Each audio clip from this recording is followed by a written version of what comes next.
Triple flicks. Lock me up. Lock me up.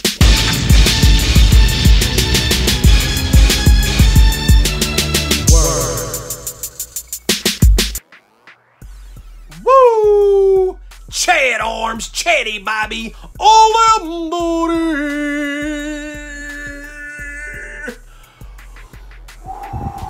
You see the Madden in the background? That's how we roll, baby. That's how we roll, baby.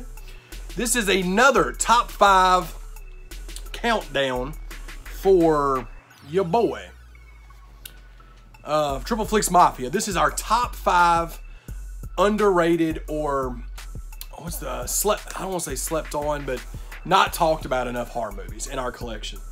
This is our top 5. This is my top 5. We're all gonna have different answers, I'm sure. We're gonna get into it, right? By the way, if you haven't subscribed yet, be sure to do so in the description below. Yeah. So here's the top 5. Now, I had a few that I was trying to go back and forth with, and I think I've got a good 5 list, especially for me, for what I like and for what I'm really into and what I talk about on the regular. You know, I think these are titles that I feel like are, I don't want to say that they're underrated. Some of them are underrated, but a lot of them just aren't talked about enough to me. So we're just gonna get right into it, okay? Number 5 on my list is one that I've tried to tell everybody about that I've run across. I bigged it up to Tony and Jordan forever, and we finally watched it. They enjoyed it, and that is Frankenstein's Army. This movie is batshit crazy, okay? It's batshit. It's batshit. The whole movie takes place from like a found footage thing, but it's like back in the dying days of World War II. So basically, these guys got to go and they're on a mission to go invade this area and get information back and bring it on some really crazy stuff that's going on. And there is this gentleman right here is making like monsters, basically, like out of like, I don't want to say zombies, but dead people, and he's turning them into these like mechanical crazy motherfuckers. This is a terrifying ass movie, man. It's shot really well. The kills are insane. It scares the shit out of you because the way that it's shot like somebody's filming like on an old school camera from back like in World War II time, and it feels like you're right there. And some of the monsters in this are just terrifying, man. Jordan and Tony liked it. I'm so glad they did because I've been a huge fan of it for years. Since I found out about it, 2013, I found out about it in 14, I think. But this is definitely one that I feel like doesn't get enough love. And if you haven't seen it yet, you definitely need to grab it. You can get it. I don't know if it's out of print.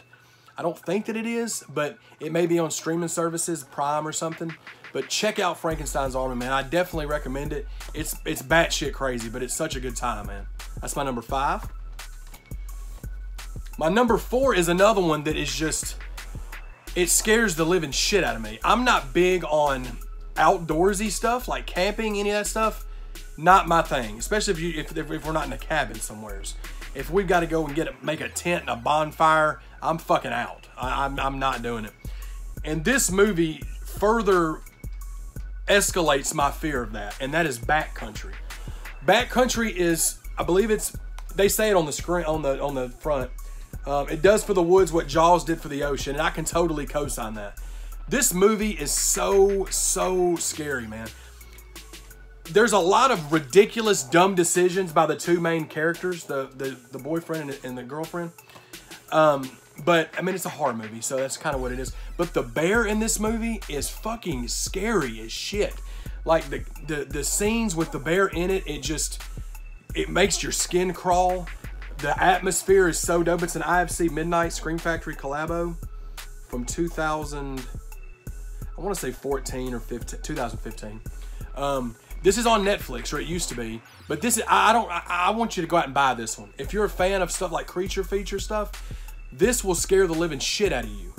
Especially if you're already scared of bears. I mean, why wouldn't you be? I mean, especially look at this fucking bear. Just, man, it's shot so well. The scenes, like I said, the bear scenes are really creepy, and I love this movie, man, and nobody really talks about it seems like. But definitely say this is an underrated one in my eyes. Number 4, Backcountry. Number 3 is another one that I feel is underrated. From this particular director, all you hear about is the Hatchet movies. You never hear about this one. And Jordan even told the guy in person that he felt this was a very underrated movie, and he almost looked offended by that, but he's a prick. But that's beside the point. Frozen. Adam Green. This movie is so atmospheric, and it's creepy as shit. It's basically about this group of people that are on a ski lift at a ski resort, and they get stuck, and then the ski resort closes for the weekend, and they're stuck at the top of this ski lift for a few days, and the whole movie is about that.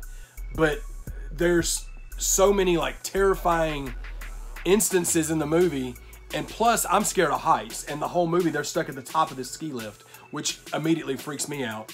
But again, it's the atmosphere of this is so scary.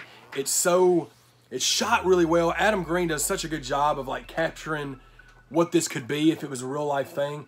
And the stuff, like some of the stuff with like when stuff really starts getting bad, I mean, it gets really creepy. Like the whole time you're watching it, you're just freaked the hell out. I definitely feel like it's underrated. Whether or not he thinks that's a slight at him or not, I don't feel that it is. I feel that means it's a good movie. I don't know why he was a shoo-shoo, but that's beside the point. This movie is one I definitely recommend you go and get. I've been telling Skeggs about it forever. I'm going to let him borrow it, see what he thinks of it. But yeah, man, Frozen, number 3. Number 2, speaking of Skeggs, is one that he's told me about this forever, and I always put it off watching it.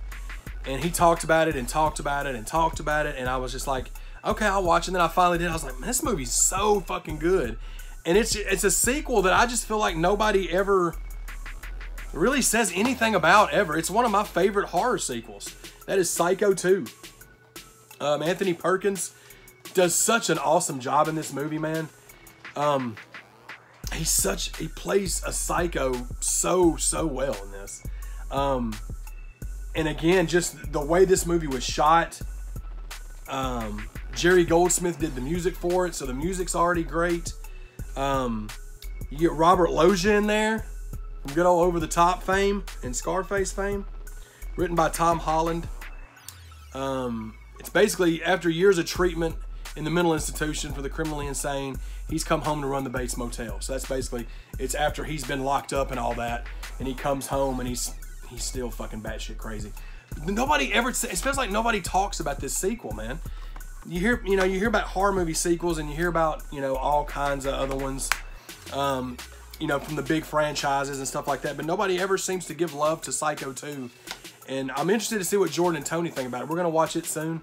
I've been bigging it up to him for a while, ever since Skeggs got me watching it, and it's one of my favorite horror sequels too, and definitely one that I feel is really slept on. And that is Psycho 2, my number 2. It's funny, Psycho 2, number 2, for the underrated. I mean, if you're watching a Chatty Bobby or WrestleManiac video, and we're talking about horror movies, especially if we're talking about underrated ones or slept on ones, you should already know what this number 1 selection is. And that's Brain Scan. Brain Scan is this was a holy grail release for me for Scream Factory. Teen Wolf and Brain Scan, if Shout Select does Over the Top, I won't ever ask Scream Factory for anything ever again. I wish this would have got a collector's edition, but it's fine. There's tons and tons of special features. If anybody on this video knows somebody that makes custom slipcovers, I would pay for a custom slipcover of this. I think that'd be awesome, but that's beside the point.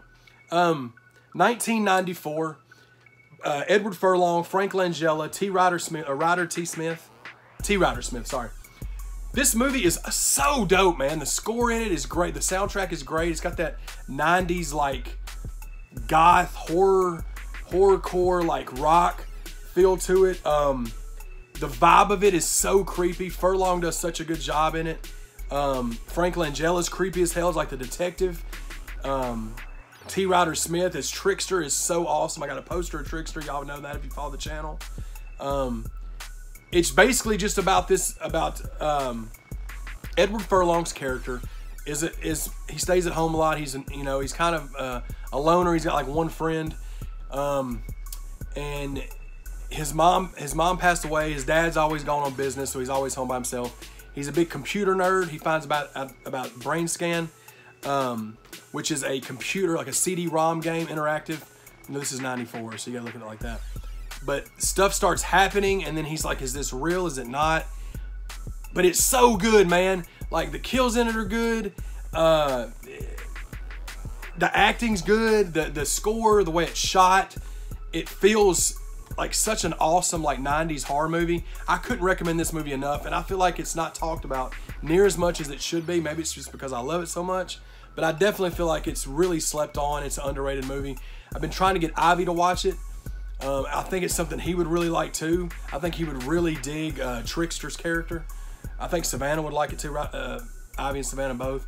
And I got Jordan and Tony to watch it. They loved it. I was so glad of that because for years I've been bigging this movie up.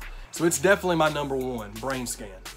So we'll go quick overview too. My number one's Brain Scan. And we got Psycho 2 at number 2. Frozen at number 3. Backcountry at number 4. Frankenstein's Army at number 5.